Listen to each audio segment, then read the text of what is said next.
Yeah.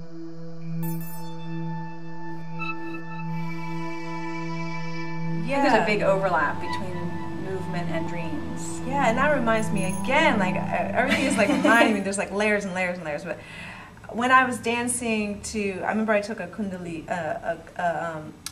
Congolese, which is Right. like African dance class, and it was a trip because we were doing, there were drummers and we were doing all these movements, and we were like, and it was like a mixture of like belly dancing and African dance, and we were singing, and then by the end of it, I was like, I know this. I know this dance. Like this dance. It was like in your blood it's somewhere. Like in me. It's inside of me. I know this dance.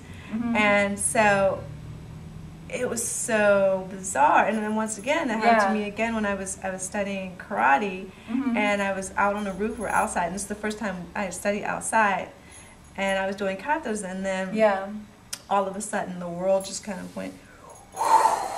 And I was like, I've done this before. Right. It just it's like really awakened something. It just awakened this knowledge or something. Yeah, and like, I think it's a lot of it is like ancestral. Like you're talking about, like, you know, maybe something from Africa, or because I like literally, because I'm Irish in my background, if an Irish song comes on, like my feet start moving.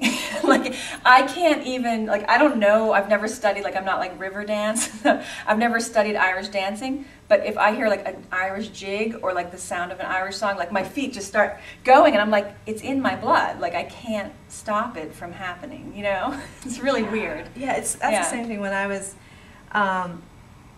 living in New York.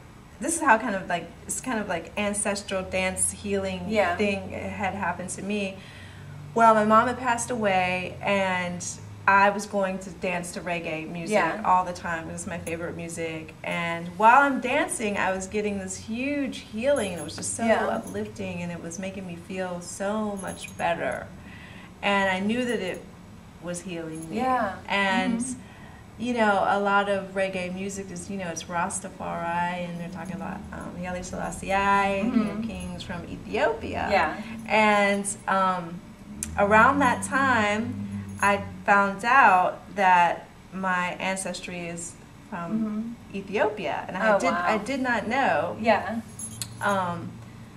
And then all these synchronicities were happening where I would meet Ethiopian people, and they would be like, you look just like you're from Ethiopia. You look like this girl from Ethiopia that I know. And I was like, really? Because, you know, I've only seen like one type of, or a couple type of people from Ethiopia from pictures. But it started to all connect. Like, at the same time. It all connected. And then my one friend, he showed me these pictures of these Ethiopian girls that looked just like me. And I was like, what? What? He was like, yeah. And I'm like, oh, wow, man. I'm like, that's really weird. I'm like a throwback.